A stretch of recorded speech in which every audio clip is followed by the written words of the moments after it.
ഞങ്ങൾ വീടിൻ്റെ മുറ്റത്ത് ആദ്യമായി ഉണ്ടായ ചക്കയാണ് കേട്ടോ ഗൈസ്. അതായിട്ട് ഇതാ ഞങ്ങൾ എന്തൊക്കെ ഉണ്ടാക്കിയെന്നറിയോ?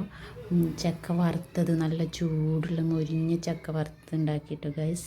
മോനക്ക് നല്ല ഇഷ്ടമാണ് കേട്ടോ. മോൻ തന്നെയാണ് അത് മുഴുവൻ തിന്ന് തീർത്തത് കേട്ടോ. അങ്ങനെ അതുണ്ടാക്കി.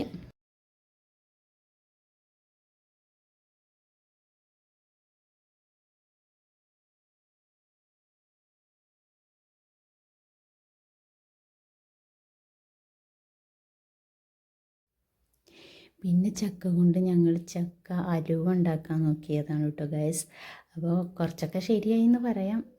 നല്ല ടേസ്റ്റ് ഉണ്ടായിരുന്നു എന്തായാലും. പക്ഷെ നന്നായിട്ട് അത് ഡ്രൈ ആയില്ല. അതാണൊരു മിസ്റ്റേക്ക് വന്നത്.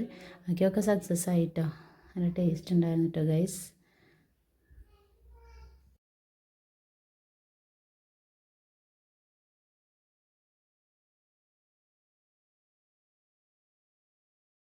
ഇത് ചക്ക അലുവ മാത്രമല്ല, ചക്ക വരകി ഇതൊന്നും പറയാം കേട്ടോ. അങ്ങനെയും നിങ്ങൾക്ക് പറയാം.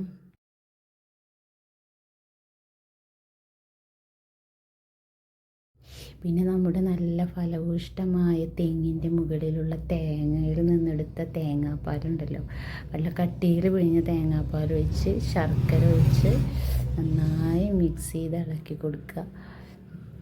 നന്നായി ഇളക്കി കൊടുക്കണം, അല്ലെങ്കിൽ അടി പിടിക്കും. അപ്പോൾ പിന്നെ ഫ്രൈ പാൻ ആയതുകൊണ്ട് പിന്നെ അത്ര അടി പിടിക്കുന്ന പ്രശ്നമില്ല. എന്നാലും ജസ്റ്റ് ഒന്ന് മിക്സ് ചെയ്ത് നോക്കും, മിക്സ് ചെയ്യുക ഇടയ്ക്കിടയ്ക്ക്. പിന്നെ അതിലേക്ക് നമ്മുടെ മിൽമയുടെ നെയ്യ് ഒഴിച്ച് കൊടുക്കുക കേട്ടോ. നെയ്യ് ഒഴിച്ച് കൊടുത്താലാണ് ഒരു ടേസ്റ്റ് കൂടുള്ളൂ. അതിന് വേണ്ടിയിട്ടാണ് ഒഴിച്ച് കൊടുത്തത്, നെയ്യ് ഒഴിച്ചിട്ടുള്ളത്. അത് നന്നായി മിക്സ് ചെയ്യുക.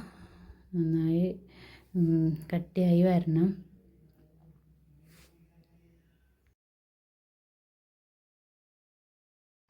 പിന്നെ അതൊക്കെ നമുക്കൊരു ട്രേയിലേക്ക് ഒഴിച്ച് കൊടുക്കാം കേട്ടോ.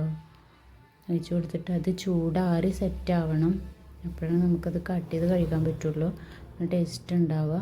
പിന്നെ അതിൻ്റെ മുകളിൽ ഞാൻ ഭംഗിക്ക് വേണ്ടിയിട്ട് കുറച്ച് ടൂട്ടി ഫ്രൂട്ടിയൊക്കെ ഒന്ന് ഇട്ടിട്ട് ഒന്ന് ഭംഗി ഡെക്കറേഷനൊക്കെ വരുത്തിയിട്ടുണ്ട് ഗൈസ്. അങ്ങനെ ഇതാ നമ്മുടെ അലുവ, ചക്ക അലുവ എന്നും പറയാം, അതുപോലെ ചക്ക വരകിയതെന്നും പറയാം കേട്ടോ ഗൈസ്. Okay, by.